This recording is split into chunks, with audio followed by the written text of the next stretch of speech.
नमस्कार दोस्तों, मैं विवेक एक बार फिर से अपने YouTube channel stock trading technique पर आपका हार्दिक स्वागत करता हूं। दोस्तों, उम्मीद करता हूं कि आप मेरी वीडियोस को देख रहे होंगे। पिछली वीडियो के अंदर मैंने निफ्टी के जो 10 दिग्गज शेयर हैं, यानी जो इंडेक्स के ऊपर अच्छी वेटेज रखते हैं, मैं उनके बारे में आपसे उनके चार्ट्स को डिस्कस किया था।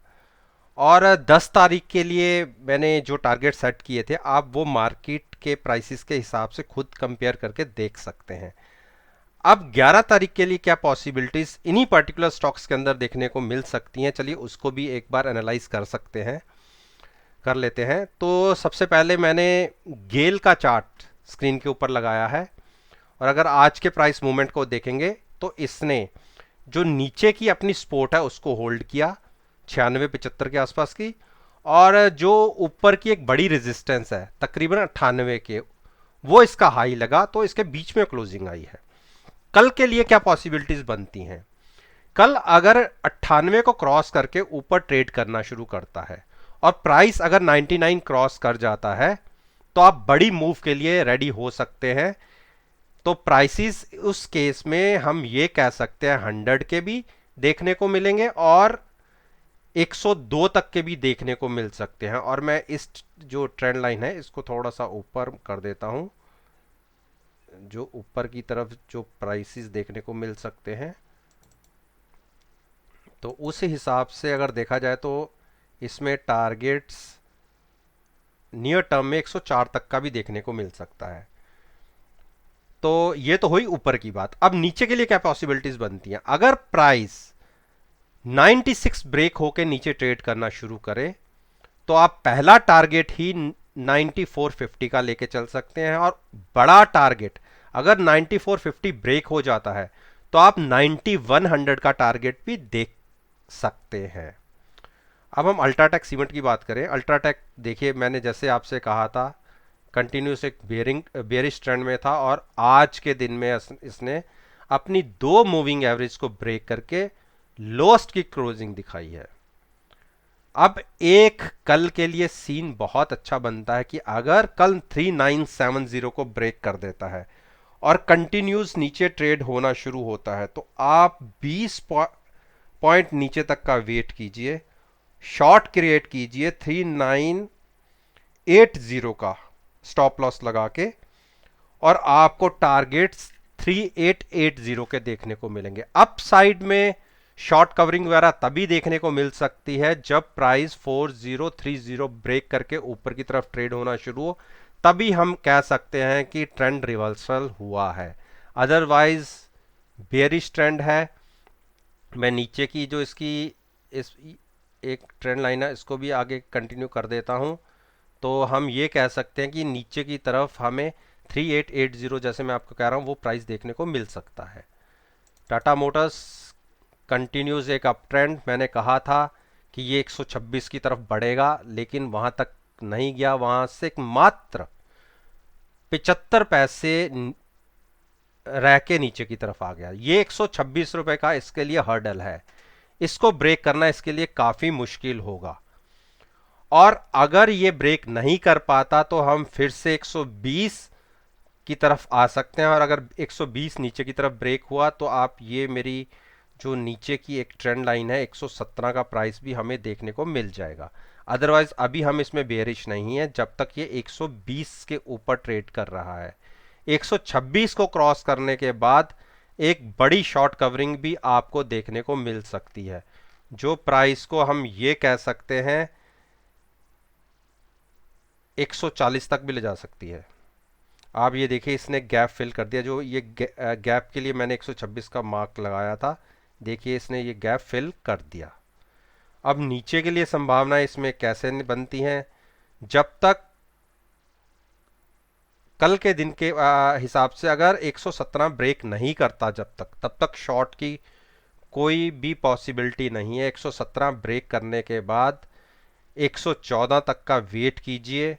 114 जैसे ही ब्रेक होता है आपको 110 के टारगेट बहुत स्पीड से देखने को मिलेंगे। अब हम यूपीएल की बात करें। यूपीएल ने एक बहुत बढ़िया, आप ये कह सकते हैं कि ब्रेकआउट दिया है, और अगर मैं अपनी ये अपसाइड वाली ट्रेंड लाइन है, इसको अगर मैं थोड़ा सा और आगे बढ़ा देता हूँ, आप ये देखिए मैंने इसको यहाँ बढ़ा दिया है, और जो आज इसका हाई लगाया, आप देखिए ये ट्रेंड लाइन जो मैंने आगे हाई इसका ये ट्रेंड लाइन को ही छुआ है। और अगर कल के दिन के अंदर इसकी ओपनिंग 494 के ऊपर आती है और उसके ऊपर ट्रेड करना लगातार शुरू करता है, प्राइस 496 तक जाने दीजिए, 493 का स्टॉप लॉस लगाइए और बाइंग में बैठेगा। एक मूव और इसमें देखने को मिल सकती है। शॉर्ट कब लेनी है?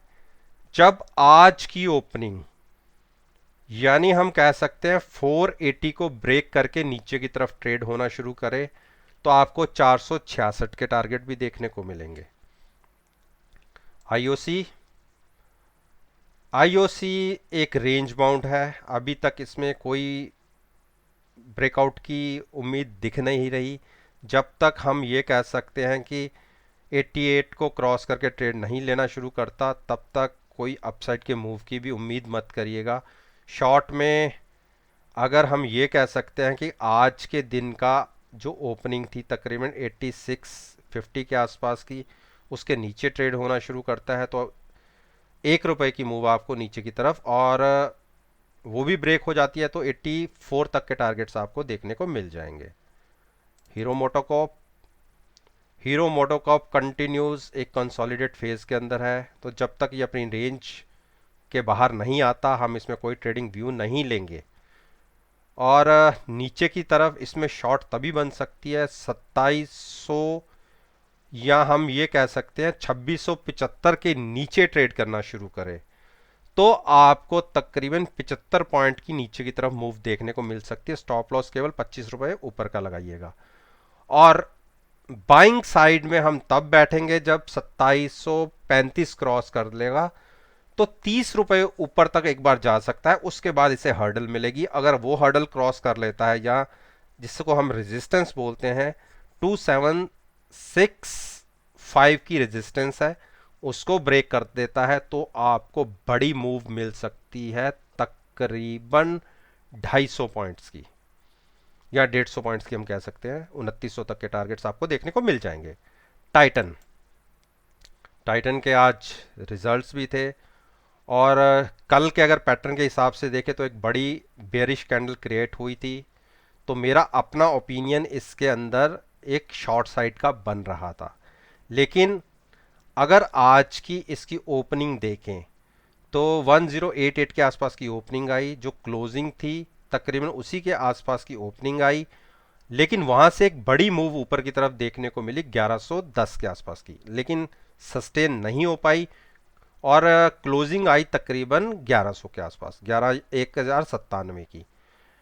अब कल के लिए अगर इसका प्राइस 1080 से नीचे निकलता है, नीचे की तरफ ब्रेक करता है, तो हमें पहला टारगेट 1070 का दिख जाएगा, और अगर 1070 भी ब्रेक हो जाता है तो हम 1050-55 की तरफ मूव करेंगे। बुलिश साइड हम तब बैठेंगे, बहुत बढ़िया एक ट्रेंड अप ट्रेंड जनरेट होगा, अगर ये 1125 क्रॉस करने के बाद ट्रेड होना शुरू होगा। आप देखिए, मैं पिछले तकरीबन 1 महीने का आपको ट्रेंड दिखाता हूं। देखो कितनी बार इसने अपनी ट्रेंड लाइन को क्रॉस करने की कोशिश की और नहीं हो पाया। पिछले 4 दिन में ही इसने 3 बार कोशिश की, लेकिन नहीं हो पाया। तो बढ़िया अप ट्रेंड तभी कंटिन्यू होगा जब ये 1125-26 के क्रॉस करके ऊपर ट्रेड करना शुरू करेगा। ये मैं 11 अगस्त के लिए बात कर रहा हूं। टीसीएस की बात करें, टीसीएस 2-3 दिन में एक रेंज बाउंड में है। नीचे की तरफ मैंने आपको बताया है कि अगर 2275 ब्रेक करके नीचे ट्रेड करना शुरू करता है तो आपको 30 पॉइंट के इमीडिएट टारगेट्स देखने को मिल जाएंगे। अदरवाइज जब तक हम ये कह सकते हैं कि 2340 ब्रेक ऊपर की तरफ नहीं करता, ऊपर ट्रेड होना शुरू नहीं होता, तो अप ट्रेंड इसमें शुरू नहीं होगा। उस केस में तकरीबन फिर आपको 30 से 40 पॉइंट मिल सकते हैं। मारुति ने, जैसे मैंने ये एक अपसाइड वाली एक ट्रेंड लाइन ड्रॉ की हुई है, कल एक बार इसने ऊपर की तरफ क्लोजिंग क्रॉस करने की कोशिश की, नहीं सस्टेन हुआ, क्लोजिंग आई बिल्कुल ट्रेंड लाइन के ऊपर, और आज एक बार ऊपर की तरफ गए लेकिन क्लोजिंग आई वहां से काफी नीचे।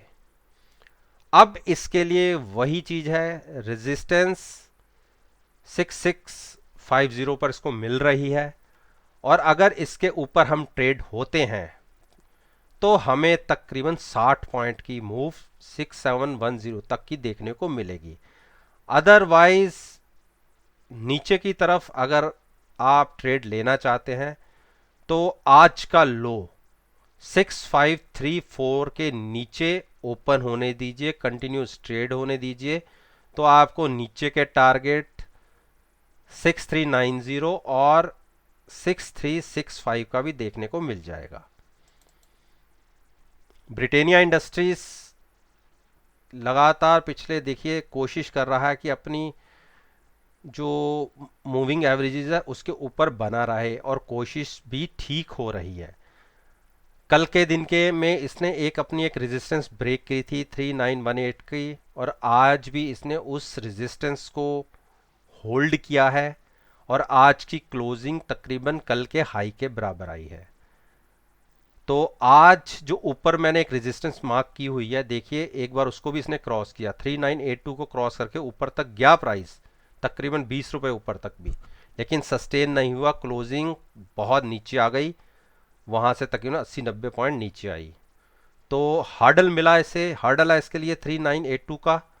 जब तक वो क्रॉस नहीं होता एक बड़ी मूव के लिए आप तैयार नहीं हो सकते, और अगर किसी ने शॉर्ट में कोई पोजीशन देख रहा है तो आप 3920 को ब्रेक होने दीजिए, आपको नीचे की तरफ 50 पॉइंट बहुत तेजी से मिलेंगे। बाइंग में आप तभी आइएगा जब 3982 क्रॉस करके ऊपर ट्रेड करनी शुरू करे। तो दोस्तों आपने देखा कि मैंने जो चार्ट्स को आपके साथ डिस्कस किया है, इनकी मूवमेंट को आप कल की मार्केट में, रनिंग मार्केट में एनालाइज कर सकते हैं कि जो मैंने कहा वैसे टारगेट्स देखने को मिल रहे हैं या नहीं। और अगर आप समझते हैं कि इसमें आपको कुछ समझने में दिक्कत हो रही है तो आप मुझे कमेंट बॉक्स में लिखकर आप मुझसे वो क्वेश्चन पूछ सकते हैं। और अगर मेरी पास्ट परफॉर्मेंस को एनालाइज करना चाहते हैं तो आप मेरे यूट्यूब पर आइए, साथ में प्लेलिस्ट को देखिए, उनको रिजल्ट्स के साथ कंपेयर कीजिएगा जो मैंने ऑलरेडी अपलोड किए हुए हैं, और आप देखेंगे आप मायूस नहीं होंगे। और जो मैं चार्ट्स आपके साथ डिस्कस करता हूँ ये केवल मेरा अपना पर्सनल व्यू है जो मैं आपके साथ शेयर करता हूँ। मैं कभी नहीं कहता कि आप मेरी इन वीडियोस की वजह से मार्केट में कोई पोजीशन क्रिएट करें। तो चलिए इसी बात के साथ मैं आपसे विदा लेता हूँ और एक नई वीडियो